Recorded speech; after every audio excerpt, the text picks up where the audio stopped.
Good morning everyone. આજના બ્લોગની શરૂઆત થઈ છે ચા થેપલા ખાવા સાથે. પછી વિચાર્યું આજે હેર ઓઇલ કરી દેમ, કેમ કે હેર વોશ કરવાનું હતું ને મારા હેરફોલ એટલા વધી ગયા છે.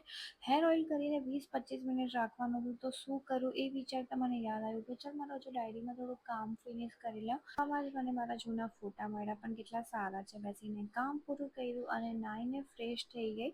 અને આ 2-3 દિવસ પહેલાં મેં નવી સિરમ મંગાવી, તો વિચાર્યું ચાલો આજે એને બી ટ્રાય કરી દઉં. અને બપોરના લંચ કરવાનો ટાઈમ થઈ ગયો હતો, તો બેસીને જમી લીધું.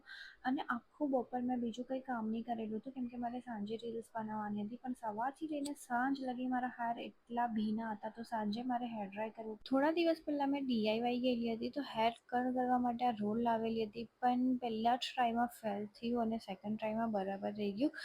અને એને બી 20 મિનિટ રાખવાનું, તો વિચાર્યું શું કરું, ચા નહીં પીવી હતી તો મકાઈ શેકી અને મકાઈ ખાધી. અને આટલા વરસાદમાં મકાઈ ખાવાની મજા જ કંઈ અલગ છે. પછી 20 મિનિટ પછી મેં નીકાળ્યું, પણ ભાઈ સાહબ જે મારા હેર ગૂંચવાઈ ગયેલા હતા, મતલબ એને કાઢતા કાઢતા મારા નાકે દમ આવ્યો. એક તો વાર છે નહીં, એના ઉપરથી બીજા બધા વાર તૂટી ગયા. પણ છોડો, કંઈ નહીં, હું નેક્સ્ટ ટાઈમ ધ્યાન રાખીને કરીશ. અને પછી તૈયાર થઈને મેં રીલ્સ બનાવવા ચાલી ગયેલી હતી. મારે જીમમાં રીલ્સ બનાવવાની હતી, તો મેં વિચાર્યું મારા સોસાયટીવાળા જીમમાં ચાલી જાઉં અને રીલ્સ બનાવી. એના જ સાથે આજનો બ્લોગ અહીંયા જ પૂરો કરીએ. બાય.